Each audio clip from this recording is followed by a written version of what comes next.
ಎಲ್ಲ ಧ್ಯಾನ ಬಂಧುಗಳಿಗೆ, ಆತ್ಮ ಬಂಧುಗಳಿಗೆ ಅನಂತ ಕೋಟಿ ಕೋಟಿ ಪ್ರಣಾಮಗಳು. ಇಂದಿನ ಧ್ಯಾನ ಸ್ವಾಧ್ಯಾಯ ಸತ್ಸಂಗ ಕಾರ್ಯಕ್ರಮಕ್ಕೆ ತಮಗೆಲ್ಲರಿಗೂ ತುಂಬು ಹೃದಯದ ಸ್ವಾಗತ.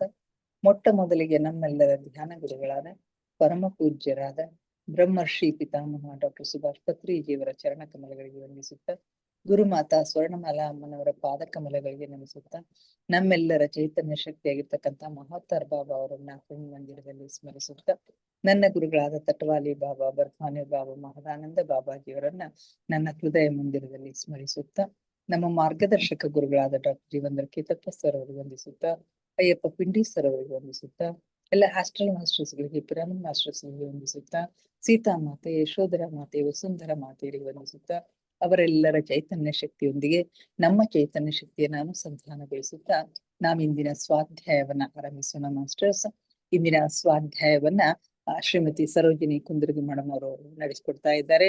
ಅವರು ಪ್ರಾಣಶಕ್ತಿ ಅಂತಕ್ಕಂಥ ಒಂದು ಪುಸ್ತಕವನ್ನ ಕುರಿತು ಸುಮಾರು 4-6 ದಿವಸಗಳಿಂದ ಕ್ಲಾಸ್ ಅನ್ನ ತೆಗೆದುಕೊಳ್ತಾ ಇದ್ದಾರೆ. We invite you madam. Okay, welcome to thank you madam. Session madam. And thank you madam. ಮೊದಲಿಗೆ ಬ್ರಹ್ಮರ್ಷಿ ಪಿತಾಮಹ ಪತ್ರಿಜಿಯವರಿಗೆ ಹಾಗೂ ಸ್ವರ್ಣಮಾಲಾ ಅಮ್ಮನವರಿಗೆ ಕೋಟಿ ಕೋಟಿ ನಮನಗಳನ್ನ ಸಲ್ಲಿಸುತ್ತಾ, ಎಲ್ಲ ಸ್ಟೆಲ್ ಮಾಸ್ಟರ್ಸ್ಗಳಿಗೂ ನನ್ನ ನಮನಗಳನ್ನು ಸಲ್ಲಿಸುತ್ತಾ, ನನ್ನ ಧ್ಯಾನ ಗ್ರೂಪಿನ ಎಲ್ಲ ವಾರಿಯರ್ಸ್ಗೂ, ಎಲ್ಲ ಸಹೋದರಿಯರಿಗೂ ನನ್ನ ನಮನಗಳನ್ನು ಸಲ್ಲಿಸುತ್ತಾ, ಇವತ್ತಿನ ಒಂದು ಸ್ವಾಧ್ಯಾಯವನ್ನು ನಾನು ಪ್ರಾರಂಭಿಸ್ತಾ ಇದ್ದೇನೆ.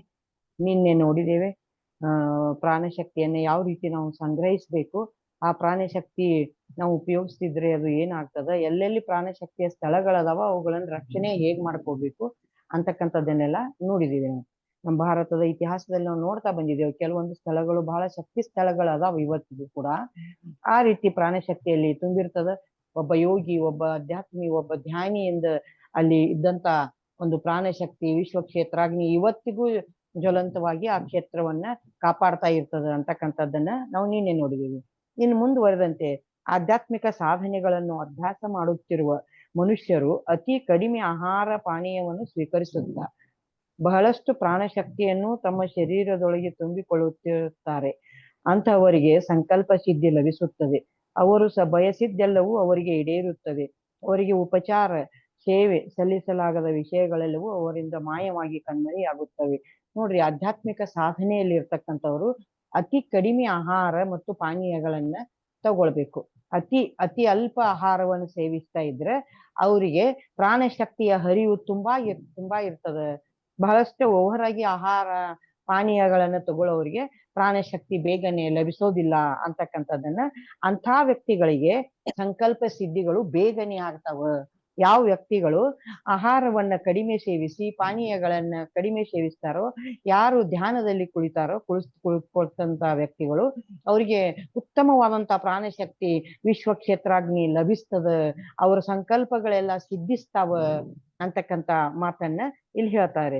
ಅವರಿಗೆ ಉಪಚಾರ ಸೇವೆ ಸಲ್ಲಿಸಲಾಗದ ವಿಷಯಗಳೆಲ್ಲವೂ ಅವರಿಂದ ಮಾಯವಾಗಿ ಕಣ್ಮರೆಯಾಗುತ್ತವೆ. ಅವ್ರ ಮುಂದೆ ಅವರಿಗೆ ಯಾರು ಹೆಲ್ಪ್ ಆಗ್ಲಾರ್ದಂತ, ಉಪಚಾರ ಮಾಡ್ಲಾರ್ದಂತ, ಸೇವೆ ಸಲ್ಲಿಸಲಾರದಂತಹ ಕೆಲವೊಂದು ಅಂಶಗಳು ಅವರಿಂದ ದೂರ ಹೋಗ್ಬಿಡ್ತಾವ. ಅವ್ರಿಗೆ ಯಾವ್ದು ಉಪಕಾರ ಆಗ್ತಾ ಇರ್ತದ, ಯಾರು ಸೇವೆ ಸಲ್ಲಿಸ್ತಾ ಇರ್ತಾರ ಅಂಥವ್ರೆಲ್ಲ ಅವ್ರಿಗೆ ಸಮೀಪವಾಗ್ತಾರ ಅಂತಕ್ಕಂಥದ್ದನ್ನ ನಾವು ನೋಡಬಹುದು. ಪ್ರಾಣಶಕ್ತಿಯು ಮಾನಸಿಕ ಆಯಾಮದಲ್ಲಿ ಬಹಳಷ್ಟು ಶಕ್ತಿಯುತವಾಗಿ ಸಚೇತನವಾಗಿ ಕೆಲಸ ಮಾಡುತ್ತಿರುತ್ತದೆ. ಪ್ರಾಣಶಕ್ತಿಯು ಮನಸ್ಸಿನಲ್ಲಿ ಕಾರ್ಮೋಡದಂತೆ ಸಂಗ್ರಹವಾಗಿರುವ ದ್ವೇಷ, ಈರ್ಷೆ, ಅಸೂಯೆ, ಹಗೆ, ಪ್ರತಿಕಾರದ ಲಕ್ಷಣಗಳನ್ನು, ಅವ್ಯವಸ್ಥೆಯನ್ನು ನಾಶ ಮಾಡುತ್ತದೆ. ನೋಡ್ರಿ, ಪ್ರಾಣಶಕ್ತಿ ಯಾವ ವ್ಯಕ್ತಿಯಲ್ಲಿ ಹೆಚ್ಚಿರ್ತದಲ್ಲ ಅದು ಅಲ್ಲಿ ಆ ವ್ಯಕ್ತಿಯಿಂದ ದ್ವೇಷ, ಅಸೂಯೆ, ಈರ್ಷೆ, ಪ್ರತಿಕಾರದ ಮನೋಭಾವ, ಸೇಡಿನ ಮನೋಭಾವ ಇವೆಲ್ಲ ಭಾವನೆಗಳನ್ನು ಸುಟ್ಟು ಹಾಕಿಬಿಡ್ತದ. ಆ ಪ್ರಾಣಶಕ್ತಿ ದೂರಗೊಳಿಸ್ತದೆ. ಯಾವ ವ್ಯಕ್ತಿಯಲ್ಲಿ ಪ್ರಾಣಶಕ್ತಿ ಅಮೂಲ್ಯವಾದಂತ ಪ್ರಾಣಶಕ್ತಿ ಕ್ಷೇತ್ರಾಗ್ನಿ ಕನೆಕ್ಟ್ ಇದೆಯೋ ಆ ವ್ಯಕ್ತಿ ಯಾರ ಬಗ್ಗೆನೂ ದ್ವೇಷ ಹೊಂದಿರೋದಿಲ್ಲ, ಅಸೂಯೆ ಹೊಂದಿರೋದಿಲ್ಲ. ಆತನಲ್ಲಿ ಅಸೂಯೆ ಅನ್ನೋದು ಬರೋದೇ ಇಲ್ಲ, ದ್ವೇಷ ಅನ್ನೋದು ಬರೋದೇ ಇಲ್ಲ. ಯಾರ ಮೇಗೂ ಆ ವ್ಯಕ್ತಿ ಹಗೆತನ ಸಾಧಿಸಕ್ ಹೋಗೋದೇ ಇಲ್ಲ. ಆತನಿಗೆ ಹಗೆತನ ಅನ್ನೋದು ಆತನ ಲಕ್ಷ್ಯದಲ್ಲಿಯೇ ಬರೋದಿಲ್ಲ ಅಂತಕ್ಕಂಥ ಮಾತನ್ನ ಹೇಳ್ತಾ ಇದ್ದಾರೆ. ಅವ್ಯವಸ್ಥೆಯನ್ನು ನಾಶ ಮಾಡುತ್ತದೆ. ಅಲ್ಲಿರ್ತಕ್ಕಂಥ ಅವ್ಯವಸ್ಥೆಯನ್ನ ಅದು ನಾಶ ಮಾಡ್ತದ, ಸುವ್ಯವಸ್ಥೆಯನ್ನ ನಿರ್ಮಿಸ್ತದ ಅಂತಕ್ಕಂಥದ್ದನ್ನ ನಾವು ನೋಡ್ಬೋದು. ನಾವು ಇವತ್ತು ನನಗೆ ಅನುಭವ ಆದಂತ ಒಂದು ಆ ಗ್ರೂಪ್ ನಲ್ಲಿ ಅನುಭವ ಆದಂತದ್ದನ್ನ ಇಲ್ಲಿ ಉದಾಹರಿಸಬಹುದು. ನಾನು ನೀರ್ ತರ್ಲಿಕ್ಕೆ ಹೋದಾಗ ಕ್ಯಾನ್ ನಿಂದ ನನ್ನ ಕೈಯಿಂದ ಆ ಬಕೆಟ್ ಅನ್ನ ಕಸ್ಕೊಂಡು ನೀರ್ ಕೊಡ್ತಾ ಇರ್ಲಿಲ್ಲ ಕೆಲವೊಂದು ವಾರಿಯರ್ಸ್, ಕೆಲವೊಂದು ಸೈನಿಕರು ಅಲ್ಲಿ ಇದ್ದಂತವ್ರು. ಅವ್ರೇನ್ ಪಾಕಿಸ್ತಾನಿ ಅಂದ್ರಿದ್ರು ಇಂಡಿಯನ್ಸ್ ಇದ್ದೋ ಗೊತ್ತಿಲ್ಲ, ಬಟ್ ಕೊಡ್ತಾ ಇರ್ಲಿಲ್ಲ. ನಾನು ಅವ್ರ ಜೊತೆ ಕಾದಾಡ್ತಾ ಇದ್ದೆ. ನಾನು ಒಯ್ತೀನಿ, ಗಿಡಗಳಿಗೆ ನೀರ್ ಹಾಕ್ಬೇಕು, ಮರಗಳೆಲ್ಲ ಸಾಯ್ತಾ ಇದ್ದಾವ, ಅವಕ್ಕೆ ಹೊಟ್ಟೆ ಉರಿ ಆಗ್ತಾ ಇದೆ ಅಂತ ಹೇಳಿ, ಆದ್ರೂ ಬಿಡ್ತಿರ್ಲಿಲ್ಲ. ಆ ಸಂದರ್ಭದಲ್ಲಿ ನಾನು ಅವರಿಗೆ ಪ್ರತಿಕಾರವಾಗಿ ಒಂದು ಸಲಾಯಿಯನ್ನು ತಗೊಂಡು ಅವ್ರಿಗೆ ಎದುರು ನಿಂತಾಗ ಅವರು ನನ್ನಿಂದ ದೂರ ಸರಿದು ನನ್ನ ಕೈ ಮುಗಿದು ಶಕ್ತಿ ದೇವಿ ಅಂತ ಹೇಳಿ ನಮಸ್ಕಾರ ಮಾಡಿ ಅವ್ರು ಹೋಗ್ಬಿಟ್ರು. ಆವಾಗ ನಾನು ನೀರುಗಳನ್ನ ತಂದು ಆ ಗಿಡಗಳಿಗೆಲ್ಲ ಸುಮಾರು ಒಂದು 30-40 ಗಿಡಗಳಿಗೆ ನೀರು ಹಾಕಿದೆ. ಆ ಗಿಡಗಳೆಲ್ಲ ಶಾಂತವಾಗಿ ನಳನಳಿಸ್ಲಿಕ್ಕೆ ಹತ್ತಿದ್ವು. ಅಲ್ಲೆಲ್ಲ ಕಮರಿದಂತ ಬಿದ್ದಿದ್ದು ವಾಲಿದ್ದು ಆ ಗಿಡಗಳೆಲ್ಲ. ಹಂಗ ಇಲ್ಲಿ ಪ್ರಾಣಶಕ್ತಿ ಅಂತಕ್ಕಂಥದ್ದು ಅಸೂಯೆಯನ್ನು, ನಮ್ಮ ಎದುರಿಗಿರ್ತಕ್ಕಂಥವ್ರ ಮನಸ್ಸಿನಲ್ಲಿ ಇರ್ತಕ್ಕಂಥ ಅಸೂಯೆಯನ್ನ, ಹಗೆಯನ್ನ ಕೂಡ ಕಡಿಮೆ ಮಾಡ್ತದ ಅಂತಕ್ಕಂಥದ್ದನ್ನ ನಾವು ಇಲ್ಲಿ ನೋಡಬಹುದು. ಆಮೇಲೆ ಅವರು ಕೂಡ ನನಗೆ ಒಂದ್ ಪಿರಾಮಿಡ್ ನಿರ್ಮಿಸಬೇಕು ನೀವು ಇಲ್ಲಿ ಅಂತೇಳಿ ನನಗ ಮಹತ್ತರ್ ಬಾಬಾಜಿ ಅವರು ವಾಣಿ ಆದಾಗ ನಾನು ಅಲ್ಲಿದ್ದಂತ ಕೆಲವೊಂದು ಏರ್ಪಾಟ್ಸ್ಗಳನ್ನ ತಗೊಂಡು ಪಿರಾಮಿಡ್ ನಿರ್ಮಿಸ್ಲಿಕ್ಕೆ ಪ್ರಯತ್ನ ಪಟ್ಟೆ. ಅಲ್ಲಿದ್ದಂತ ವೆಪನ್ಸ್ಗಳ ತುಂಡುಗಳು ಅವು ಇವು ಬಿದ್ದಿದ್ದು, ಅವುಗಳನ್ನೆಲ್ಲ ತಗೊಂಡು ಪಿರಾಮಿಡ್ ಮಾಡಿ ನಿರ್ಮಿಸ್ತಾ ಕುಳಿತಾಗ ಅದು ಒಂದು ಸುಂದರವಾದ ಪಿರಾಮಿಡ್ ಆಯ್ತು. ಅದ್ರ ಕೊನೆಗೆ ಆ ಪಿರಾಮಿಡ್ ಗೋಲ್ಡನ್ ಪಿರಾಮಿಡ್ ಆಗಿ ಒಂದು ಪಿರಾಮಿಡ್ ಆಗಿ ನಿರ್ಮಾಣವಾಯಿತು. ಆದಾಗ ಅಲ್ಲಿ ಇದ್ದವ್ರನ್ನೆಲ್ಲ ಕರ್ಕೊಂಡು ನಾನು ಅಲ್ಲಿ ಧ್ಯಾನಕ್ಕೆ ಕುಳಿತಾಗ ಅವರು ಕೂಡ ಎಲ್ಲರೂ ಪಾಕಿಸ್ತಾನಿಯನ್ರು, ಇಂಡಿಯನ್ ವಾರಿಯರ್ಸು, ಅಲ್ಲಿ ಯಾರು ಇದ್ರಲ್ಲ ಪೆಟ್ಟು ತಿಂದ್ರು, ಎಲ್ಲರೂ ಕೂಡ ಬಂದು ಅಲ್ಲಿ ಧ್ಯಾನಕ್ಕೆ ಕುಳಿತರು. ಅದನ್ನ ಇಲ್ಲಿ ಹೇಳ್ಬಹುದು ನಾವು. ಎಲ್ಲೇ ಪ್ರಾಣಶಕ್ತಿ ಅಂತಕ್ಕಂಥದ್ದು ಕ್ಷೇತ್ರಾಗ್ನಿ ಅಂತಕ್ಕಂಥದ್ದು ತುಂಬಿರ್ತದಲ್ಲ, ಅಲ್ಲೇ ಇರ್ತಕ್ಕಂಥವ್ರ ಮನುಷ್ಯನಲ್ಲಿ ದ್ವೇಷ, ಅಸೂಯೆ, ಹಗೆ ಬರೋದೇ ಇಲ್ಲ.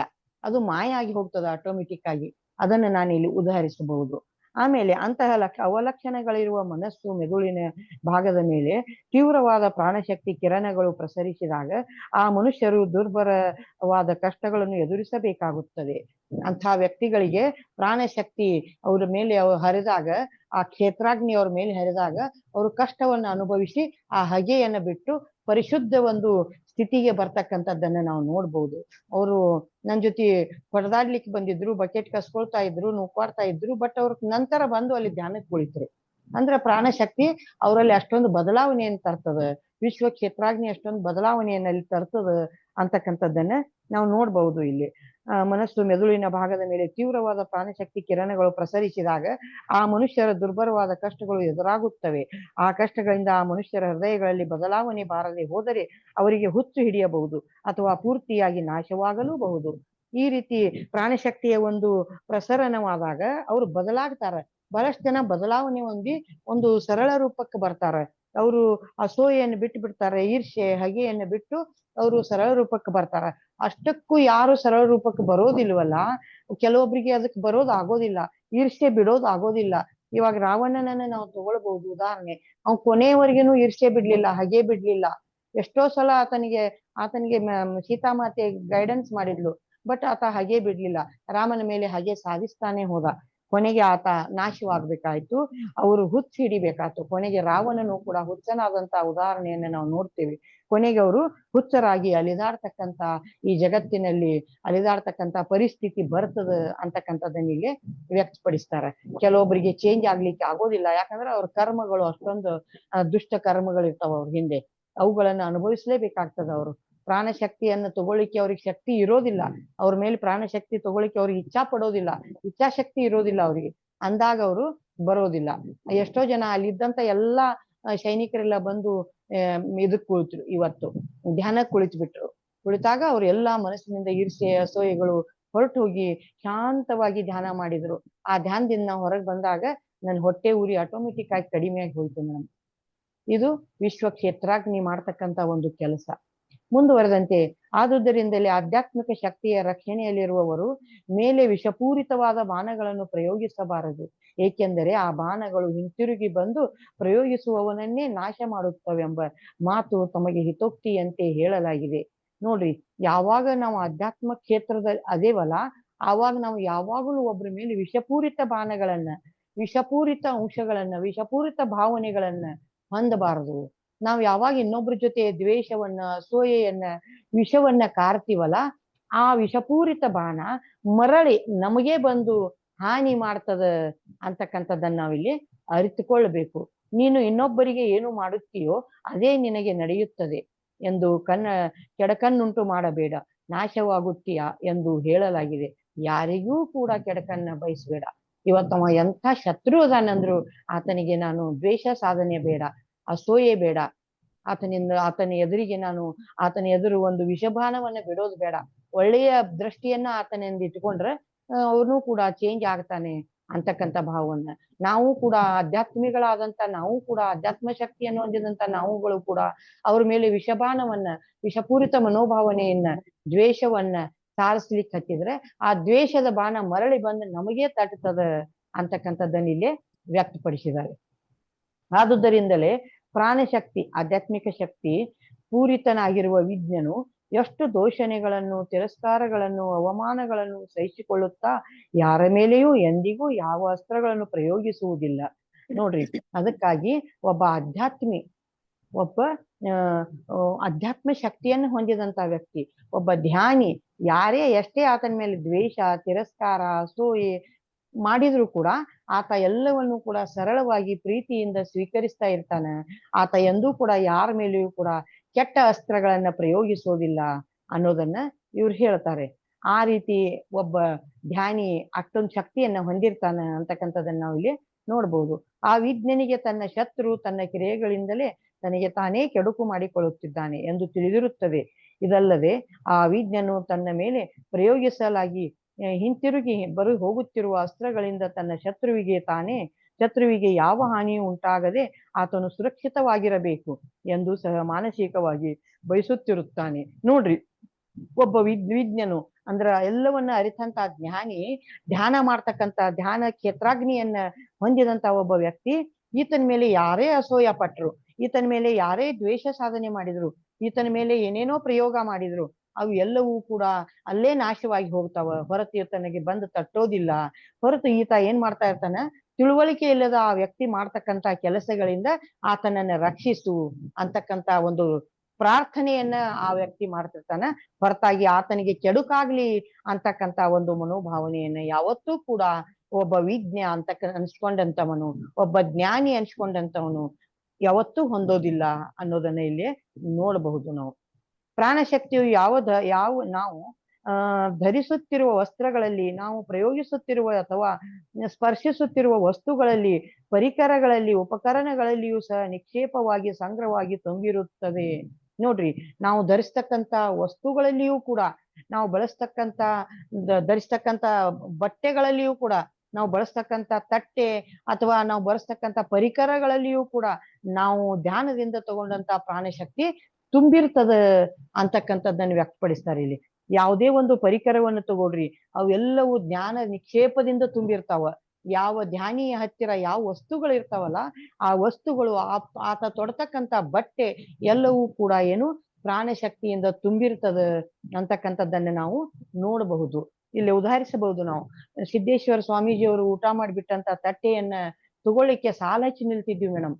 ಆ ತಟ್ಟೆ ತಗೊಂಡು ತೊಳಿಲಿಕ್ಕೆ, ಆ ತಟ್ಟೆಯಲ್ಲಿ ಇರ್ತಕ್ಕಂಥ ಬಿಟ್ಟಂತ ಮುಸ್ರಿ ಅದನ್ನ ತಗೊಂಡು ತಿನ್ಬೇಕು ಅಂತ ಹೇಳಿ ಸಾಲ ಹಚ್ಕೊಂಡು ಬಡದಾಡಿ ತಗೊಳ್ತಾ ಇದ್ವಿ. ಮತ್ತ ಅವ್ರು ಕುಡಿದಿಟ್ಟಂತ ತಂಬಿಗೆಯನ್ನು ತಗೊಂಡು ನೀರು ಕುಡಿಲಿಕ್ಕೂ ಕೂಡ ನಾವು ಸಾಲ ಹಚ್ಚಿ ನಿಂತ್ಕೊಂಡು ತಗೊಳ್ತಾ ಇದ್ವಿ. ಎಲ್ಲರೂ ಪ್ರಸಾದದಂತೆ ಅದನ್ನ ಬಳಸ್ತಾ ಇದ್ವಿ. ಯಾಕಂದ್ರೆ ಅದರಲ್ಲಿ ಅಷ್ಟೊಂದು ಶಕ್ತಿ ಇದೆ ಅಂತಕ್ಕಂಥ ನಂಬಿಕೆಯಿಂದ. ಆಯ್ತಾ? ಹಾಗೆ ಒಬ್ಬ ವಿಜ್ಞ, ಒಬ್ಬ ಜ್ಞಾನಿ, ಒಬ್ಬ ಧ್ಯಾನಿ ಆತ ಬಳಸ್ತಕ್ಕಂಥ ವಸ್ತುಗಳಲ್ಲಿ, ತೊಡತಕ್ಕಂಥ ಬಟ್ಟೆಗಳಲ್ಲಿಯೂ ಕೂಡ ವಿಶಿಷ್ಟವಾದಂತ ಒಂದು ಪ್ರಾಣಶಕ್ತಿ, ವಿಶ್ವಕ್ಷೇತ್ರಾಗ್ನಿ ತುಂಬಿರ್ತದ ಅಂತಕ್ಕಂಥದ್ದನ್ನ ಇಲ್ಲಿ ಹೇಳ್ತಾರೆ. ಪ್ರೀತಿ ವಿವೇಕಗಳಿಂದ, ಮಹಾ ಸಂಕಲ್ಪ ಶಕ್ತಿಯಿಂದ ಬರೆಯಲಾರದ ಉತ್ತರಗಳಲ್ಲಿ, ಹಸ್ತಪ್ರತಿಗಳಲ್ಲಿ ಬಹಳಷ್ಟು ಪ್ರಾಣಶಕ್ತಿ, ಪ್ರಾಣಾಗ್ನಿ ನಿಕ್ಷೇಪವಾಗಿರುತ್ತದೆ. ನೋಡ್ರಿ, ಪ್ರೀತಿಯಿಂದ, ವಿವೇಕದಿಂದ, ಜ್ಞಾನದಿಂದ ಬರೆದಂತ ಪ್ರತಿಯೊಂದು ಸಾಲಿನಲ್ಲಿ, ಪ್ರತಿಯೊಂದು ಶಬ್ದದಲ್ಲಿ, ಹಸ್ತಪ್ರತಿಗಳಲ್ಲಿ ಬಹಳಷ್ಟು ಪ್ರಾಣಶಕ್ತಿ ತುಂಬಿರ್ತದ ಅಂತಕ್ಕಂಥದ್ದನ್ನ ನಾವಿಲ್ಲಿ ನೋಡ್ಬಹುದು. ಅವರಂತ ಒಬ್ಬ ಜ್ಞಾನಿ, ಒಬ್ಬ ವಿಜ್ಞ, ಒಬ್ಬ ಧ್ಯಾನಿ ಬರೆದಂತ ಪ್ರತಿಯೊಂದು ಲೇಖನಗಳು, ಆತನ ಹಸ್ತಪ್ರತಿಗಳಲ್ಲಿ ಅಷ್ಟೊಂದು ಶಕ್ತಿ, ಸಂಕಲ್ಪ ತುಂಬಿರ್ತದ ಅಂತಕ್ಕಂಥದ್ದನ್ನ ನಾವು ನೋಡ್ಬಹುದು. ಇವಾಗ ಕೆಲವೊಂದು ಮಠಗಳಲ್ಲಿ ಹಿಂದ್ ಬರೆದಿಟ್ಟಂತ ಸ್ವಾಮೀಜಿಯವರು ಬರೆದಿಟ್ಟಂತ ಕೆಲವೊಂದು ಪುಸ್ತಕಗಳನ್ನು ತೆಗೆದು ಇವತ್ತಿಗೂ ನಾವು ಓದತಕ್ಕಂಥದ್ದನ್ನು ನೋಡ್ತೀವಿ. ಹಸ್ತಪ್ರತಿಗಳು ಕೋಡಿಮಠದ ಸ್ವಾಮಿಗಳು ಕೆಲವೊಬ್ರು ನೋಡ್ರಿ ಓದುತ್ತಾರ, ಅದು ಹಿಂದೆ ಬರೆದಿಟ್ಟಂತ ಜ್ಞಾನಿಗಳು ಬರೆದಿಟ್ಟಂತದ್ದನ್ನ ಈ ಸಂದರ್ಭದಲ್ಲಿ ಇದು ಆಗ್ತದ, ಇದು ಹೋಗ್ತದ ಅಂತಕ್ಕಂಥ ಒಂದು ಕಾಲಜ್ಞಾನವನ್ನು ಅವ್ರು ಬರೆದಿಟ್ಟಿದ್ದಾರೆ. ಅದರಲ್ಲಿ ಅಷ್ಟೇ ಶಕ್ತಿ ಅದ, ಅದು ಕಾಲಾಂತರದವರೆಗೆ ಆ ಶಕ್ತಿ ಉಳಿದಿರ್ತದ ಅಂತಕ್ಕಂಥದ್ದನ್ನ ನೋಡ್ತಾರ. ಅದಕ್ಕಾಗಿ ಧ್ಯಾನಿಗಳು ನೀವು ಬರೀತಕ್ಕಂಥ ಪ್ರತಿ ಒಂದು ಶಬ್ದವೂ ಕೂಡ ಶಕ್ತಿಯನ್ನ ಹೊಂದಿರ್ತದ ಅಂತಕ್ಕಂಥದ್ದನ್ನ ಇಲ್ಲಿ ಹೇಳ್ತಾರ. ಇಲ್ಲಿ ಪರಿಕರಗಳಲ್ಲಿ ನಿಕ್ಷೇಪವಾಗಿರುತ್ತದೆ. ಅದೇ ಪ್ರಕಾರವಾಗಿ ಯಾವುದೋ ಪತ್ರ ಬರಹ ಈರ್ಷೆ ದ್ವೇಷಗಳಿಂದ ಬರೆದಿದ್ದರೆ ಆ ಪತ್ರದಲ್ಲಿ ಅಥವಾ ಬರಹದಲ್ಲಿ ಬಹಳಷ್ಟು ವಿಷ ಅಸ್ತ್ರಗಳು ಇದ್ದು ಆ ಬರಹವನ್ನು ಓದುತ್ತಿರುವವರಿಗೆ ಬಹಳಷ್ಟು ಹಾನಿಯನ್ನು ಕೆಡುಕನ್ನು ಉಂಟು ಮಾಡುತ್ತದೆ. ಇಲ್ಲ ಅದೇ ರೀತಿ ಒಬ್ಬ ಕೆಟ್ಟು ಮನಸ್ಸಿನ ಈರ್ಷ್ಯೆ ಹೊಂದಿದಂತ ಒಬ್ಬ ವ್ಯಕ್ತಿ ಬರೆದಂತ ಪತ್ರಗಳು ಅಥವಾ ಒಂದು ಲೇಖನಗಳು ಅವೆಲ್ಲ ವಿಷಪೂರಿತವಾದಂತ ಶಬ್ದಗಳಾಗಿರ್ತಾವ, ವಿಷಪೂರಿತವಾದಂತ ಒಂದು ಪತ್ರ ವಾಣಿ ಆಗಿರ್ತದೆ.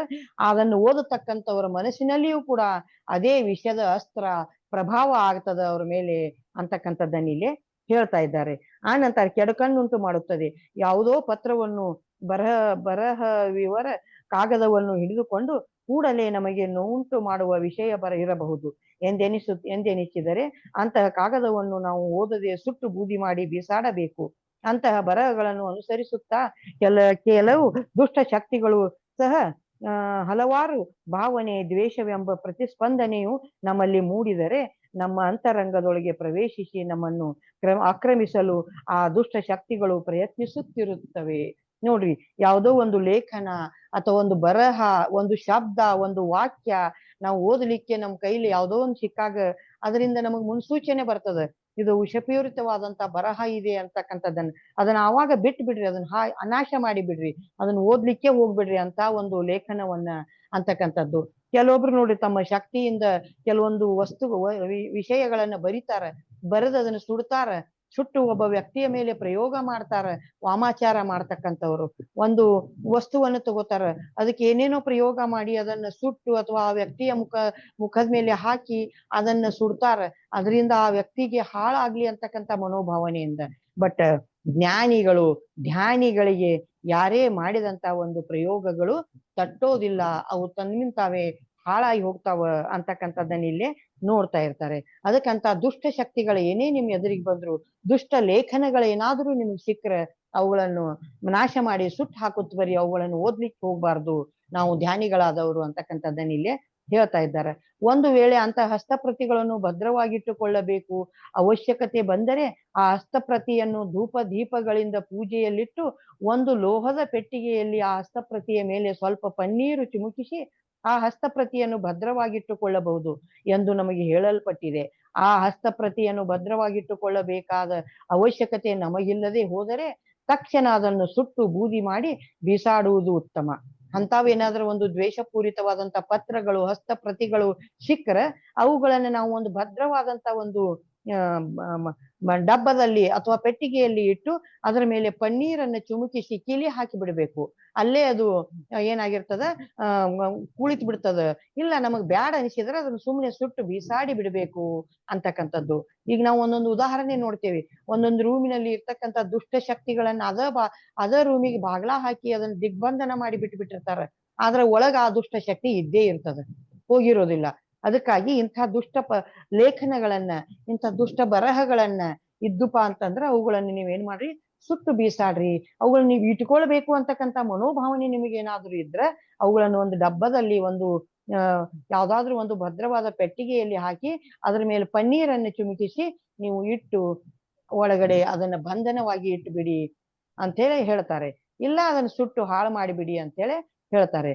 ಆ ನಂತರ ಅಪರಾಧಿಗಳು ಉಪಯೋಗಿಸಿದ ವಸ್ತುಗಳನ್ನು ವಾಮಾಚಾರ ಮಾಡುವ ಮನುಷ್ಯರು ಉಪಯೋಗಿಸಿದ ಉಪಕರಣಗಳನ್ನು ಸ್ಪರ್ಶಿಸಬಾರದು, ಏಕೆಂದರೆ ಹಾನಿಯುಂಟು ಮಾಡುವ ಎಷ್ಟೋ ದುಷ್ಟ ಶಕ್ತಿಗಳು ಅವುಗಳನ್ನು ಹಿಡಿದುಕೊಂಡಿರುತ್ತವೆ. ನಮ್ಮಲ್ಲಿರುವ ಪ್ರಾಣಶಕ್ತಿ ಸಂಗ್ರಹವು ಅಂತಹ ದುಷ್ಟ ಶಕ್ತಿಗಳನ್ನು ದುರ್ಬಲ ಮಾಡಬಲ್ಲದು. ಆದರೆ ಅದರಿಂದಾಗಿ ನಮ್ಮಲ್ಲಿಯ ಪ್ರಾಣಶಕ್ತಿ ನಿಕ್ಷೇಪಗಳು ಸ್ವಲ್ಪ ಬರಿದಾಗಬಹುದು. ಎಚ್ಚರಿಕೆ. ನೋಡ್ರಿ, ಯಾವುದೋ ಒಂದು ವಾಮಾಚಾರದ ವಸ್ತುವನ್ನ ಯಾರೋ ಲಿಂಬೆಹಣ್ಣು ಇಳಿಸಿ ಒಗಿತಾರ, ಯಾರೋ ಒಂದು ಗೊಂಬಿಯನ್ನ ಮಾಡಿ ಇಳಿಸಕ್ಕಿರ್ತಾರ, ಅಥವಾ ಯಾರೋ ಒಂದೇನೋ ತಗೊಂಡು ಅದನ್ನ ದುಷ್ಟ ಶಕ್ತಿಗಳು ಒಗ್ದಿರ್ತಾರೆ. ಅಂತವುಗಳನ್ನು ಮುಟ್ಟಬೇಡಿ. ಮುಟ್ಟೋದ್ರಿಂದ ಆ ಶಕ್ತಿಗಳು ಹಾಳಾಗ್ತಾವ. ಹೊರತಾಗಿ ನಮ್ಮಲ್ಲಿರುವ ಪ್ರಾಣಶಕ್ತಿಯ ನಿಕ್ಷೇಪಕ್ಕ ಸ್ವಲ್ಪ ಮಟ್ಟಿನ ಹೊಡೆತು ಬೀಳ್ತದ. ಅದಕ್ಕಾಗಿ ಅವುಗಳನ್ನ ನೀವು ಕೈಯಿಂದ ಮುಟ್ಟದೆ ನೀವೇನ್ ಮಾಡ್ರಿ, ಅವುಗಳನ್ನ ಸುಟ್ಟು ಹಾಕಿಬಿಡಿ ಅಂತಕ್ಕಂಥದ್ದನ್ನ ಇಲ್ಲಿ ಹೇಳ್ತಾರೆ. ಯಾಕಂದ್ರ ಆ ವಾಮಾಚಾರ ಮಾಡ್ತಕ್ಕಂಥ ವ್ಯಕ್ತಿಗಳು ಕೂಡ ಆ ದುಷ್ಟ ಶಕ್ತಿಯ ಒಂದು ಆಕ್ರಂದನವನ್ನ, ದುಷ್ಟ ಶಕ್ತಿಯ ಒಂದು ಶಕ್ತಿಯನ್ನ ಅವರು ತಗೊಂಡು ಅದರಲ್ಲಿ ಶೇಖರಣೆ ಮಾಡಿರ್ತಾರ. ಅದಕ್ಕಾಗಿ ಆ ದುಷ್ಟ ಶಕ್ತಿಗಳು ನಮ್ಮ ಪ್ರಾಣ ಶಕ್ತಿಯನ್ನ ನಿಕ್ಷೇಪಗಳಿಗೆ ತೊಂದರೆ ಮಾಡಬಹುದು. ಅದಕ್ಕಾಗಿ ಅಂಥವುಗಳನ್ನ ನೀವು ಮುಟ್ಟಬೇಡ್ರಿ. ಅಂತ ವ್ಯಕ್ತಿಗಳಲ್ಲಿ ಇರ್ತಕ್ಕಂಥ ವಸ್ತುಗಳನ್ನ, ಬಟ್ಟೆಗಳನ್ನ, ಬರೆಗಳನ್ನ ನೀವು ಯಾವತ್ತೂ ಕೂಡ ಮುಟ್ಟಬೇಡ್ರಿ, ಅವುಗಳನ್ನ ಸುಟ್ಟು ಹಾಕಿಬಿಡಿ ಅಂತಕ್ಕಂಥ ಮಾತನ್ನ ಇಲ್ಲಿ ಹೇಳ್ತಾರೆ. ಆ ಭಗವಂತನನ್ನು ಆರಾಧಿಸುತ್ತಾ ಅಧ್ಯಯನ ಮಾಡುತ್ತಿರುವ ಶಿಷ್ಯ ವಿದ್ಯಾರ್ಥಿಗಳು ಉಪಯೋಗಿಸಿಕೊಳ್ಳುವ ನಿಶ್ಶಬ್ದ ನಿರ್ಲಿಪ್ತ ವೈಖರಿ ಎಂಬ ಪದ್ಧತಿಯು ಸಹ ಇಂತಹ ದುಷ್ಟ ಶಕ್ತಿಗಳೊಂದಿಗೆ ವ್ಯವಹರಿಸಲು ಸಹಕಾರಿಯಾಗುತ್ತದೆ. ನೋಡ್ರಿ, ನಿಶ್ಶಬ್ದವಾಗಿ ಒಬ್ಬ ವ್ಯಕ್ತಿ, ಒಬ್ಬ ಶಿಷ್ಯ ಗುರುಗಳೊಂದಿಗೆ ಅಧ್ಯಯನ ಮಾಡ್ತಕ್ಕಂಥ ಒಬ್ಬ ಶಿಷ್ಯ, ಗುರುವಿನೊಂದಿಗೆ ಮಾರ್ಗದರ್ಶನ ತಗೊಳ್ತಕ್ಕಂಥ ಒಬ್ಬ ಶಿಷ್ಯ ನಿಶ್ಶಬ್ದ ನಿರ್ಲಿಪ್ತ ವೈಖರಿಯಲ್ಲಿ ಆತ ಧ್ಯಾನಿಸ್ತಾ ಅಧ್ಯಯನ ಮಾಡ್ತಾ ಇದ್ರ ಇಂತಹ ದುಷ್ಟ ಶಕ್ತಿಗಳು ಆತನ ಪ್ರಖರವಾದ ನೋಟದಿಂದಲೇ ಸುಟ್ಟು ಹೋಗ್ತಾವ ಅಂತಕ್ಕಂಥದ್ದನ್ನಿಲ್ಲಿ ಹೇಳ್ತಾರೆ. ಅದನ್ನೇ ನಾವು ಉದಾಹರಿಸಬಹುದಿಲ್ಲ. ಯಾವ ರೀತಿ ದುಷ್ಟ ವ್ಯಕ್ತಿಗಳು ಒಂದು ಪ್ರಖರವಾದ ನೋಟವನ್ನು ಬೀರಿದಾಗ ಅವರು ಬದಲಾವಣೆ ಹೊಂದಿ ಸುಮ್ಮನೆ ಬಂದು ಧ್ಯಾನಕ್ಕೆ ಕುಳಿತಂತದ್ದನ್ನ ನಾವು ಇಲ್ಲಿ ಉದಾಹರಿಸಬಹುದು. ಆ ರೀತಿ ಒಬ್ಬ ಆಧ್ಯಾತ್ಮೀಯ ಒಬ್ಬ ಶಿಷ್ಯ, ಆತನಲ್ಲಿ ಅಷ್ಟೊಂದು ಶಕ್ತಿ ಇರ್ತದೆ. ನಿಶ್ಶಬ್ದ ನಿರ್ಲಿಪ್ತ ವೈಖರಿಯನ್ನ ನಿಶ್ಶಬ್ದವಾಗಿ ನಿರ್ಲಿಪ್ತವಾಗಿ ಯಾವುದೇ ರೀತಿಯ ಬೈದಾಟಗಳಿಲ್ಲದೆ, ಯಾವುದೇ ರೀತಿಯ ಮಾನಸಿಕ ತೊಳಲಾಟಗಳಿಲ್ಲದೆ, ಯಾವುದೇ ದುರ್ಬುದ್ಧಿಗಳು ಮನುಷ್ಯನಲ್ಲಿಲ್ಲದೆ ನಾವು ಧ್ಯಾನಿಸ್ಲಿಕ್ಕೆ ಅಧ್ಯಯನ ಮಾಡ್ತಕ್ಕಂಥ ಒಬ್ಬ ವ್ಯಕ್ತಿಯ ದೃಷ್ಟಿಯಲ್ಲಿಯೇ ಇಂತಹ ವಸ್ತುಗಳನ್ನ, ಇಂತಹ ಶಕ್ತಿಗಳನ್ನ ನಾಶ ಮಾಡ್ತಕ್ಕಂಥ ಶಕ್ತಿ ಇದೆ ಅಂತಕ್ಕಂಥದ್ದನ್ನಿಲ್ಲೇ ಹೇಳ್ತಾರೆ. ಒಬ್ಬ ಸಾಧಕನು ಆ ಮಹಾ ನಿಶ್ಶಬ್ದದೊಳಗೆ ಭೌತಿಕವಾಗಿ ಅನುಭೂತಿಯಿಂದ ಮಾನಸಿಕವಾಗಿಯೂ ಸಹ ಪೂರ್ತಿಯಾಗಿ ಪ್ರವೇಶಿಸಲು ಸಾಧ್ಯವಾದರೆ ಆ ಮಹಾ ನಿಶ್ಶಬ್ದ ನಿರ್ಲಿಪ್ತ ವೈಖರಿ ಆತನಿಗೆ ಅಭ್ಯಾಸವಾಗುತ್ತದೆ. ಅಂತಹ ಸಾಧಕನು ಆ ದುಷ್ಟ ಶಕ್ತಿಗಳ ಮೇಲೆ ಆ ನಿಶ್ಶಬ್ದ ನಿರ್ಲಿಪ್ತ ವೈಖರಿಯನ್ನು ಆಚರಿಸುತ್ತಾ ಆ ದುಷ್ಟ ಶಕ್ತಿಗಳ ಅಟ್ಟಹಾಸವನ್ನು ಎದುರಿಸಲು ಒಂದು ಮಹಾ ರಕ್ಷಣಾ ಕವಚವನ್ನು ಧರಿಸಿಕೊಂಡು ತಮ್ಮ ಕಡೆಗೆ ಪ್ರಯೋಗಿಸಲಾಗುತ್ತಿರುವ ಎಲ್ಲಾ ದುಷ್ಟ ಸಂಕಲ್ಪಗಳ ಅಸ್ತ್ರಗಳನ್ನು ಸಾಮರ್ಥ್ಯದಿಂದ ತಿರುಗಿಸಿ ಹೊಡೆಯುವುದರಲ್ಲಿ ಪ್ರವೀಣರಾಗಿರುತ್ತಾರೆ. ಇಲ್ಲಿ ನೋಡ್ರಿ, ಹೇಳ್ಬಹುದು, ಇಲ್ಲಿ ನಾವು ರಾವಣನನ್ನೇ ಉದಾಹರಿಸಬಹುದು. ರಾವಣ ತನ್ನ ಧ್ಯಾನದ ಶಕ್ತಿಯಿಂದ ಆತ ಭಗವಂತನಿಂದ ಪಡ್ಕೊಂಡಂತ ಒಂದು ವರದಿಂದ ಆತ ದುಷ್ಟ ಬಾಣಗಳನ್ನ ಪ್ರಯೋಗಿಸ್ತಾ ಇದ್ದ. ಎಷ್ಟೊಂದು ಶಕ್ತಿಶಾಲಿಯಾದ ಬಾಣಗಳನ್ನ ಪ್ರಯೋಗಿಸಿದರೂ ಕೂಡ ಅದು ರಾಮ ಮತ್ತು ಆಂಜನೇಯನ ಮೇಲೆ ಯಾವುದೇ ಪರಿಣಾಮವನ್ನ ಬೀರದೆ ನಾಶ ಹೊಂದಿ ಹೋಗ್ತಾ ಇತ್ತು ಅಂತಕ್ಕಂಥದ್ದನ್ನ, ನಿಶ್ಶಬ್ದ ನಿರ್ಲಿಪ್ತ ವೈಖರಿಯನ್ನ ಹೊಂದಿದಂತಹ ರಾಮನ ಆ ಒಂದು ಶಕ್ತಿಯ ಮುಂದೆ ಆ ರಾವಣನ ದುಷ್ಟ ಶಕ್ತಿಯ ಪ್ರಯೋಗ ಒಂದು ಕೂಡ ನಾಟ್ಲಿಲ್ಲ.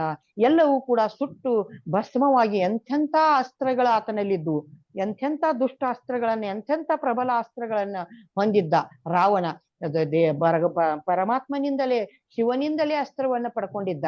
ಆದ್ರ ಅದೂ ಕೂಡ ಈ ಧ್ಯಾನಿಯ ಮುಂದೆ, ರಾಮನ ಮುಂದೆ ನಿಷ್ಪ್ರಯೋಜಕವಾಯಿತು ಅಂತಕ್ಕಂಥದ್ದನ್ನು ನಾವಿಲ್ಲಿ ಉದಾಹರಿಸಬಹುದು. ಅದಕ್ಕೆ ಧ್ಯಾನಿಗಳಾದಂತ ನಾವು ಯಾವುದೋ ಒಂದು ಶಕ್ತಿಯ ಕುರಿತು ಅದು ನಮಗ್ ಕೇಡು ಮಾಡಬಹುದು, ಅದು ನಮಗ ಏನಾದ್ರೂ ಪರಿಣಾಮ ಬೀರಬಹುದು ಅಂತಕ್ಕಂಥ ಮನೋಭಾವನೆಯನ್ನು ಇಟ್ಕೊಲಾರ್ದೆ ಆ ವಸ್ತುವಿನ ಬಗ್ಗೆ ಸಕಾರಾತ್ಮಕ ಭಾವನೆಯನ್ನು ಇಟ್ಕೊಂಡು, ಆ ವ್ಯಕ್ತಿಯ ಬಗ್ಗೆ ಪ್ರೀತಿ ಅಂತಃಕರಣದ ಭಾವನೆಯನ್ನು ಇಟ್ಕೊಂಡು ನಾವು ಆತನನ್ನು ನೋಡಿದ್ದೇ ಆದ್ರೆ ಆ ವ್ಯಕ್ತಿ ಆಟೋಮೆಟಿಕ್ ಆಗಿ ನಾಶವಾಗಿ, ಆತನ ದುರ್ಬುದ್ಧಿ ನಾಶವಾಗಿ ಸಬುದ್ಧಿಗೆ ಬರ್ತಾನೆ ಅಂತಕ್ಕಂಥದ್ದನ್ನ ನಾವು ಇಲ್ಲಿ ನೋಡಬಹುದು. ಮುಂದಿನ ವರ್ಷಗಳಲ್ಲಿ ಮನುಷ್ಯನು ಪರಸ್ಪರ ಕಷ್ಟ ನೀಡಲು ಮಾನಸಿಕ ಆತ್ಮಶಕ್ತಿಗಳನ್ನು ಉಪಯೋಗಿಸಿಕೊಳ್ಳುತ್ತಾರೆ. ಆದುದರಿಂದ ನಾವು ನಮ್ಮ ಆತ್ಮಶಕ್ತಿಯನ್ನು, ಪ್ರಾಣಶಕ್ತಿಯನ್ನು ಅಭಿವೃದ್ಧಿಪಡಿಸಿಕೊಂಡು ಅಂತಹ ಮಾನಸಿಕ ದಾಳಿಗಳನ್ನು ಎದುರಿಸಿ ನಿಲ್ಲಲು ಸಿದ್ಧರಾಗಿ ಸಾಮರ್ಥ್ಯದಿಂದಿರಬೇಕು. ನೋಡ್ರಿ, ಎಷ್ಟು ಸುಂದರವಾಗಿ ಇದರೊಳಗೆ ವಿವರಿಸಿದ್ದಾರೆ ಅಂದ್ರೆ, ಕಾರ್ಕೊಮ್ ಸರಾಯ್ಡಾಯಿ ಇವರು ಮಹಾನ್ ಶಕ್ತಿವಂತರು. ಮುಂದಿನ ವರ್ಷಗಳಲ್ಲಿ ಇವರು ಇದನ್ನು ಬರೆದಂಥದ್ದು 7-8 ವರ್ಷಗಳ ಹಿಂದಿನ ಮಾತಿದು. ಈ ಪುಸ್ತಕ ಬರೆದಿದ್ದು ಮುಂದಿನ ವರ್ಷಗಳಲ್ಲಿ ಮನುಷ್ಯರು ಪರಸ್ಪರ ಕಷ್ಟ ನೀಡಲು ಮಾನಸಿಕ ಆತ್ಮಶಕ್ತಿಗಳನ್ನು ಉಪಯೋಗಿಸಿಕೊಳ್ಳುತ್ತಾರೆ ಅಂತಕ್ಕಂಥದ್ದನ್ನು ಇವತ್ತು ನೋಡ್ಬಹುದು ನಾವು. ಪಾಕಿಸ್ತಾನಿಯನ್ನವರು ನಮ್ಮ ಮೇಲೆ ಯುದ್ಧ ಮಾಡ್ಲಿಕ್ಕೆ ಬರ್ತಾ ಇದ್ದಾರೆ. ಎಷ್ಟೋ ದುಷ್ಟ ಶಕ್ತಿಗಳು ಬಾಂಬ್ ಹಾಕ್ತಾ ಇದ್ದಾವ, ವಿನಾಶ ಮಾಡ್ತಾ ಇದ್ದಾವ.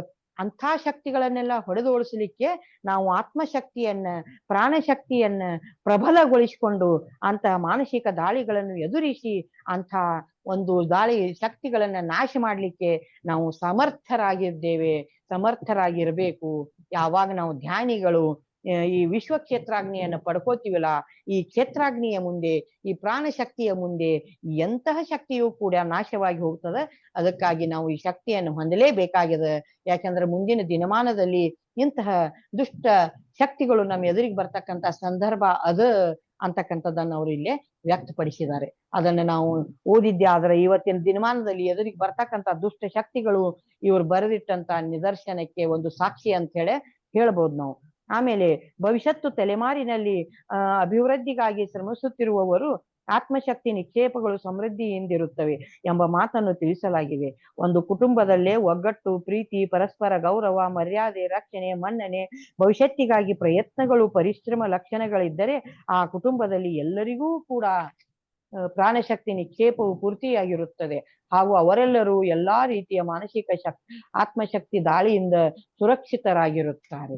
ಇಲ್ಲಿ ಹೇಳ್ತಾರೆ, ಒಂದು ಕುಟುಂಬದಲ್ಲಿ ಭವಿಷ್ಯತ್ತಿನಲ್ಲಿ ಒಂದು ಕುಟುಂಬದಲ್ಲಿ ಒಂದು ತಲೆಮಾರಿನಿಂದ ತಲೆಮಾರಿಗೆ ಪ್ರಾಣಶಕ್ತಿಗಳು ಏನಾಗ್ತಾವ, ಹರಿದು ಹೋಗ್ತಿರ್ತಾವ. ಒಂದು ಕುಟುಂಬದ ಒಬ್ಬ ಹಿರಿಯರು, ಒಬ್ಬ ಆಧ್ಯಾತ್ಮವಾದಿಗಳಾಗಿದ್ರ, ಒಬ್ಬ ಹಿರಿಯರು ಸಚ್ಚಾರಿತ್ರವಂತರಾಗಿದ್ರ, ದಾನಿಗಳಾಗಿದ್ರ, ಒಂದು ತಿಳಿ ಮನಸ್ಸಿನವರಾಗಿದ್ರ ಆ ವ್ಯಕ್ತಿಗಳ ಒಂದು ಪುಣ್ಯ ಮುಂದಿನ ಅವರ ಕುಟುಂಬದ ಪಳೆಯುಳಿಕೆಗೂ ದಕ್ತದ ಅಂತಕ್ಕಂಥದ್ದನ್ನ ಇಲ್ಲಿ ಹೇಳ್ಯಾರ. ನಾವಿಲ್ಲಿ ಉದಾಹರಿಸಬಹುದು. ಧರ್ಮರಾಜನ ಒಂದು ಧಾರ್ಮಿಕ ಭಾವನೆಯ, ಆತನ ಒಳ್ಳೆಯ ಭಾವನೆಯಿಂದ ಇರ್ತಕ್ಕಂಥ ಆತನ ಒಂದು ಮನೋಧೋರಣೆ, ಧರ್ಮ, ಆತನ ರಥ ಯಾವತ್ತು ಭೂಮಿಯನ್ನ ಬಿಟ್ಟು 5 ಫೀಟ್ ಮೇಲೆ ಇರ್ತಿತ್ತಂತೆ, ಭೂಮಿಗೆ ತಾಕ್ತಿದ್ದಿಲ್ಲಂತೆ. ಆ ರಥದ ಕೆಳಗಡೆ ಆತನ ಒಂದು ಶಕ್ತಿ, ವಿಶ್ವ ಪ್ರಾಜ್ಞಾಗ್ನಿ ಆ ರಥವನ್ನ ಯಾವತ್ತು ಭೂಮಿಯನ್ನ ಬಿಟ್ಟು 5 ಫೀಟ್ ಮೇಲಿಡ್ತಿತ್ತಂತೆ. ನಾವು ರಾಮಾಯಣವನ್ನ, ಮಹಾಭಾರತವನ್ನು ಓದಿದಾಗ ನೋಡಬಹುದು.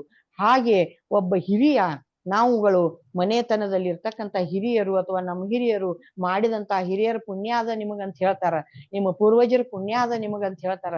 ಆ ಮಾತು ಸುಳ್ಳಲ್ಲ, ಆಡು ಮಾತು ನಿಜವಾಗ್ಲೂ ಸತ್ಯವಾದದ್ದದ. ಹಿರಿಯರ ಒಂದು ರಕ್ಷಣೆ, ಆತನ ಕುಟುಂಬದ ಮುಂದಿನ ಜನತೆಗೆ ಪ್ರಾಣಶಕ್ತಿಯನ್ನ ಒದಗಿಸ್ತಕ್ಕಂತ ಒಂದು ಶಕ್ತಿ ಆಗಿರ್ತದ ಅಂತಕ್ಕಂಥದ್ದನ್ನ, ಪ್ರಾಣಶಕ್ತಿ ನಿಕ್ಷೇಪವು ಪೂರ್ತಿಯಾಗಿರುತ್ತದೆ. ಹಾಗೂ ಅವರೆಲ್ಲರೂ ಎಲ್ಲಾ ರೀತಿಯ ಮಾನಸಿಕ ಆತ್ಮಶಕ್ತಿ ದಾಳಿಯಿಂದ ಸುರಕ್ಷಿತರಾಗಿರುತ್ತಾರೆ. ನೋಡ್ರಿ, ಆ ಕುಟುಂಬದಲ್ಲಿ ಯಾವುದೇ ಒಂದು ದಾಳಿ ಅಥವಾ ದುಷ್ಟ ಶಕ್ತಿಗಳು ಬಂದ್ರೂ ಕೂಡ ಹಿರಿಯರ ಪುಣ್ಯ ಅಥವಾ ಹಿರಿಯರ ಒಂದು ಆತ್ಮಶಕ್ತಿ ಇತ್ತಪ್ಪ ಅಂತಂದ್ರ, ಅವ್ರ ಹಿರಿಯರ ಗಳಿಸಿಟ್ಟಂತ ಪ್ರಾಣಶಕ್ತಿ ಇತ್ತಂದ್ರ ಆ ಕುಟುಂಬದಲ್ಲಿ ಇರ್ತಕ್ಕಂಥ ಎಲ್ಲರೂ ಕೂಡ ಸಂರಕ್ಷಣೆ ಪಡ್ತಾರ. ಎಲ್ಲರೂ ಕೂಡ ಆತ್ಮಶಕ್ತಿ ಅವರನ್ನು ಸಂರಕ್ಷಿಸ್ತದ ಅಂತಕ್ಕಂಥ ಮಾತನ್ನ ಇಲ್ಲಿ ಹೇಳ್ತಾ ಇದ್ದಾರೆ ಮಾಸ್ಟರ್ಸ್. ಇನ್ನು ನಾವೆಲ್ಲರೂ ಧ್ಯಾನಕ್ಕೆ ಹೋಗೋಣ. ಎಲ್ಲರೂ ನೇರವಾಗಿ ಕುಳಿತುಕೊಳ್ಳಿ. ಯಾವುದಾದ್ರೂ ಆಸನದಲ್ಲಿ ಸಾವಧಾನವಾಗಿ ಕಣ್ಣು ಮುಚ್ಚಿಕೊಳ್ಳಿ. ಸಾವಧಾನವಾಗಿ ನಿಮ್ಮ ಬಾಯಿಯ ಚಕ್ಷುಗಳನ್ನು ಮುಚ್ಚಿಕೊಳ್ಳಿ ಮಾಸ್ಟರ್ಸ್. ಯಾವುದೇ ಕಾರಣಕ್ಕೂ ಚಕ್ಷುಗಳನ್ನು ತೆರೆಯಬೇಡಿ. ನಮ್ಮ ಕಣ್ಣುಗಳನ್ನು ಮುಚ್ಚಿದಾಗ ನಮ್ಮಲ್ಲಿ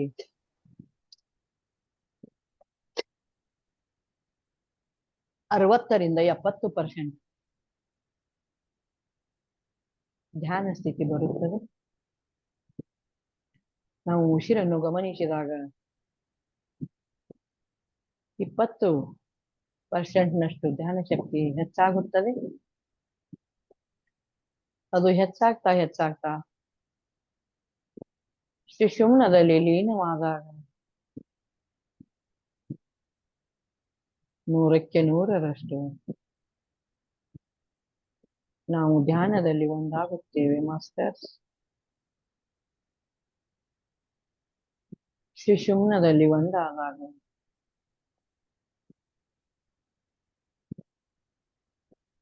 ನಮ್ಮ ಬ್ರಹ್ಮರಂಧ್ರದ ಮೂಲಕ ವಿಶ್ವ ಪ್ರಾಣಶಕ್ತಿಯು, ವಿಶ್ವ ಕ್ಷೇತ್ರಾಗ್ನಿಯು ನಮ್ಮ ಶರೀರವನ್ನು ಪ್ರವೇಶಿಸುತ್ತದೆ. ಪ್ರವೇಶಿಸುವ ಅನುಭವವನ್ನು ನೀವು ಹೊಂದಬಹುದು. ತೀಕ್ಷ್ಣವಾಗಿ ಧ್ಯಾನದಲ್ಲಿ ವಿಚಾರಗಳನ್ನು ಲಾಕ್ ಮಾಡಿ ಧ್ಯಾನದಲ್ಲಿ ಹೋಗಿ ಅರಿವು ತುಂಬಾ ಚೆನ್ನಾಗಿದೆ. ಜೀರುಂಡೆಯ ನಾದವನ್ನು ಆಲಿಸಿ ನಿಮ್ಮ ಹೃದಯದ ಬಡಿತವನ್ನು ಆಲಿಸಿ ಡಬ್ ಡಬ್ ಎನ್ನುವ ನಿಮ್ಮ ಹೃದಯದ ಶಬ್ದ ಸಣ್ಣಗಾಗುತ್ತಾ ಸಣ್ಣದಾಗುತ್ತಾ ಶೂನ್ಯವಾಗಿ ಹೋಗುತ್ತದೆ. ಹೃದಯದ ಶಬ್ದವು ಸ್ತಬ್ಧವಾಗುತ್ತದೆ.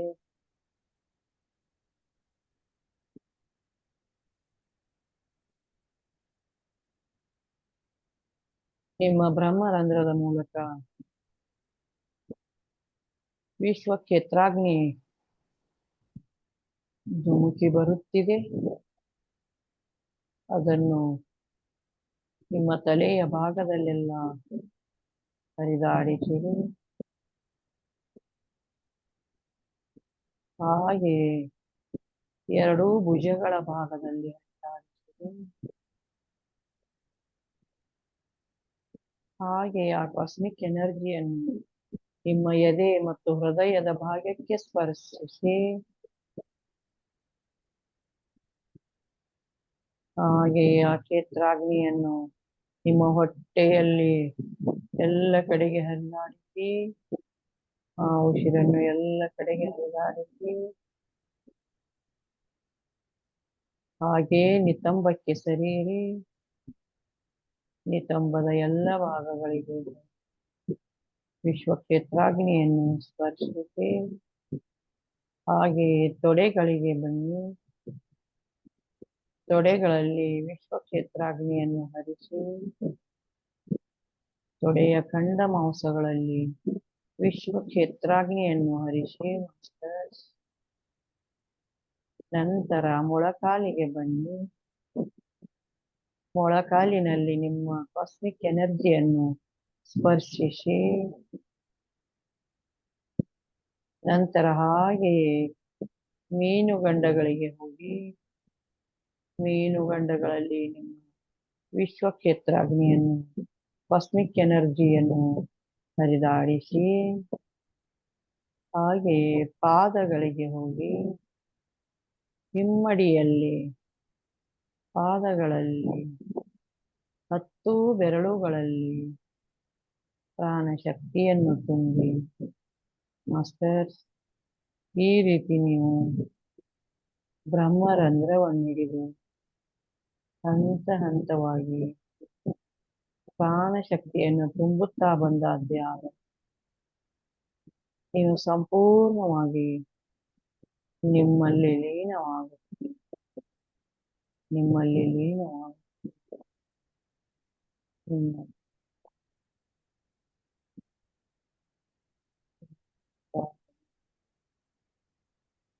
ಓಂ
ಕೊನೆಯ 5 ನಿಮಿಷ ಮಾಸ್ಟರ್ಸ್.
ಕೊನೆಯ 2 ನಿಮಿಷ ಮಾಸ್ಟರ್ಸ್.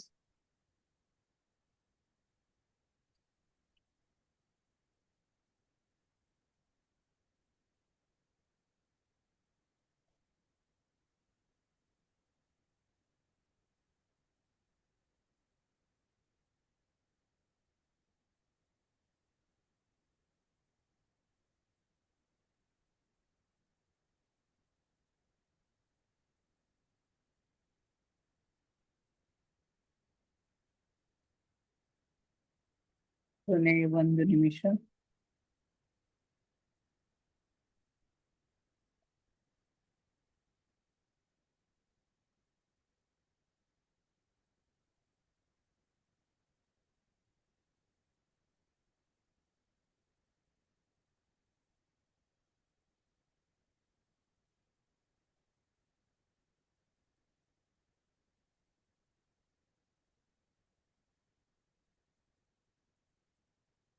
Thirty seconds.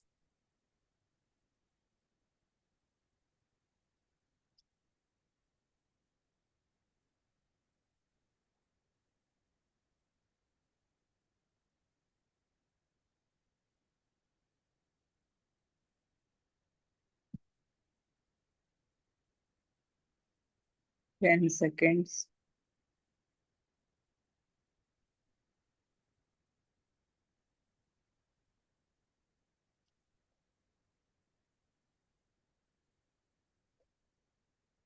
Five, 4, 3, 2, 1, 0.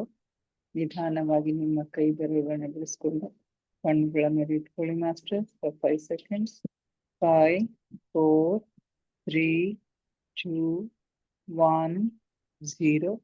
ನಿಧಾನವಾಗಿ ನಿಮ್ಮ ಕಣ್ಣುಗಳ ಮೇಲೆ ಕೈಗಳನ್ನು ತೆಗೆದು ಕಣ್ಣುಗಳನ್ನು ನಿಧಾನವಾಗಿ ಓಪನ್ ಮಾಡಿ ಮಾಸ್ಟರ್ಸ್. Thank you everybody. ನಮ್ಮ ಧ್ಯಾನಕ್ಕೆ ಶಕ್ತಿಯನ್ನ ನೀಡಿ ನಮ್ಮೊಂದಿಗೆ ಕುಳಿತು ಧ್ಯಾನಿಸುವ ಎಲ್ಲ ಮಾಸ್ಟರ್ಸ್ಗಳಿಗೆ ಅನಂತ ಕೋಟಿ ಕೋಟಿ ಧನ್ಯವಾದಗಳನ್ನು ಅರ್ಪಿಸುತ್ತಾ ನನ್ನೊಂದಿಗೆ ಧ್ಯಾನಿಸುವ ತಮಗೆಲ್ಲರಿಗೂ ಮತ್ತೊಮ್ಮೆ ಧನ್ಯವಾದಗಳನ್ನು ಅರ್ಪಿಸುತ್ತಾ thank you everybody. Thank you.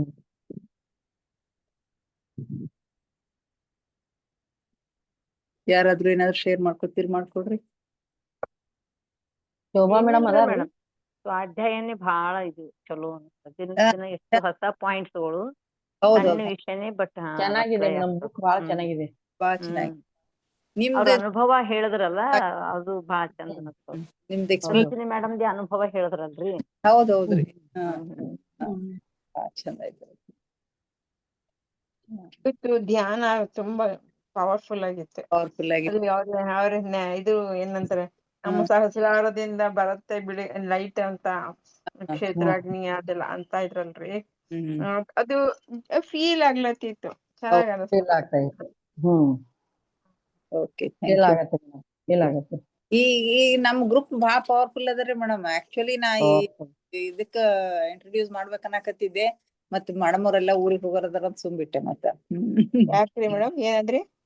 ಅಲ್ಲ ನಾವ್ ಈಗ ಎಲ್ಲಾರು ಗ್ರೂಪ್ನಾಗ ಎಲ್ಲಾರು ಈಗ 23ರಿಂದ ಶಂಬಾಲ ಅಂತ ಒಂದ್ ಇದು ನಡಿಲಿಕ್ಕತ್ತದಲ್ಲಿ ಶಂಬಾಲ ಇವತ್ತು ಕೇಳ್ದೆ ನಾನು ಅದು ಶಂಬಾಲ ಒಬ್ರು ಲೇಡಿ ಹೇಳತ್ತೀರಿ. ಅದರ ವರ್ಕ್ಶಾಪ್ ಅದು ತುಂಬಾ ಚೆನ್ನಾಗಿದ್ದಾರೆ. ಅದಕ್ಕೆ ವಸುಂಧರಾ ವಾರಿಯರ್ ಗ್ರೂಪ್ಗೆ ಇದು ಮಾಡ್ಬೇಕನ್ನಕತ್ತಿದ್ದೆ. ಮತ್ ನೀವು ಟೂರಿಗೆ ಹೊಂಟ್ರಿ, ಮೇಡಮ್ ಅವ್ರನು UK ಹೊಂಟಾರ. ಶೋಭಾ ಮೇಡಮ್ ಅವ್ರಿ ಇಲ್ಲ ಗಿರಿಜಾ ಮೇಡಮ್ ಹೊಂಟಾರ UK. ಮಗ ಇರ್ತಾರ ಇಲ್ಲಿ ಹೊಂಟಾರ. ಶೋಭಾ ಮೇಡಮ್ ಇರ್ತಾರ. ಅವ್ರು ಅದಾರ್ರಿ ಅವ್ರು ವಸುಂಧರಾ ವಾರಿಯರ್ ಸ್ವಲ್ಪ ಅದಾರ ಅವ್ರು. ನಾವು 25ನೇ ತಾರೀಕಿಗೆ ಬರ್ತೀವಲ್ಲ, ಬಂದ್ಮೇಲೆ ಜಾಯ್ನ್ ಆಗ ನೋಡೇನ್ರಿ ಮೇಡಮ್. ಬಂದ್ಮೇಲೆ ನೀವು ಜಾಯಿನ್ ಮಾಡಿಸ್ರಿ ಮೇಡಮ್. ನನ್ನ ಸಲುವಾಗಿ ಇದು ಮಾಡ್ಬೇಡ್ರಿ ವೇಟ್. ಆಯ್ತು ಅವ್ರ ಆಗ್ಲಿ ಮತ್ತೆ ನೆಕ್ಸ್ಟ್ ಬಂದ್ಮೇಲೆ ಮತ್ತೆ ನೆಕ್ಸ್ಟ್ ಯಾವಾಗಾರ ನೋಡಮಂತ. ಆಯ್ತ್ರಿ ಆಮೇಲೆ ಈಗ ಬುಧವಾರ ಗುರುವಾರ 2 ದಿವಸ ರಾತ್ರಿ ನಾ ಟ್ರೈನ್ದಾಗ ಇರ್ತೇನ್ರಿ. ಬೆಂಗಳೂರ್ಕ್ ಒಂದ್ ಮದ್ವಿ ಅದ, ಹೋಗ್ ಬರ್ತೇನ್ರಿ ಮೇಡಮ್. ಆಯ್ತು ಹೋಗ್ಬರ್ರಿ ಮೇಡಮ್. 22 ರಾತ್ರಿ 23 ರಾತ್ರಿ ನೋಡಮ್. ಅದ್ ಹಿಂಗ ಇವ್ ಇರ್ತಾವಲ್ಲ ಇಯರ್ ಪ್ಲಗ್ ಏನಂತಾರ, ಇವ್ ಹಚ್ಕೊಂಡು ಟ್ರೈನ್ದಾಗ ಇನ್ನೊಬ್ರಿಗೆ ಡಿಸ್ಟರ್ಬ್ ಆಗ್ಲಾರ್ದಂಗ ಸ್ವಾಧ್ಯಾಯ ಕೇಳ್ತೇನ್ರಿ. ಸ್ವಾಧ್ಯಾಯ ಅದಕ್ಕೆ ಕೇಳ್ತೇನೆ. ಆಯ್ತು ಮೇಡಮ್. ಅಂದ್ರೆ ಇದು ಗ್ರೂಪ್ ಅಲ್ಲಿ ನೀವೇನು ಮಾಡೋದಿಲ್ಲ ಈಗ? ಕಂಟಿನ್ಯೂ ಅದಾರಿ ನಮ್ದು ಗ್ರೂಪ್. ಕಂಟಿನ್ಯೂ ಇರ್ತದ್ರಿ. ಗೌರವ ಹೇಳ್ರಿ ಮೇಡಮ್.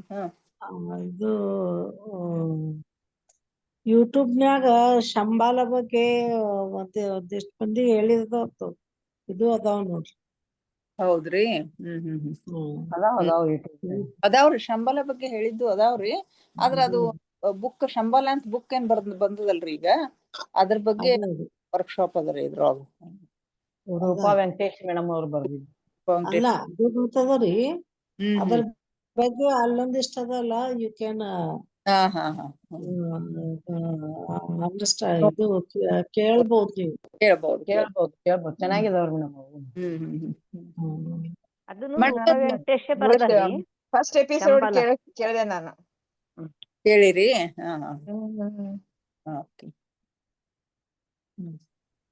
ಶೋಭಾ ಮೇಡಮ್ ಜಾಯ್ನ್ ಆಗಿಲ್ಲ ನೀವು ಇದಕ್ಕ?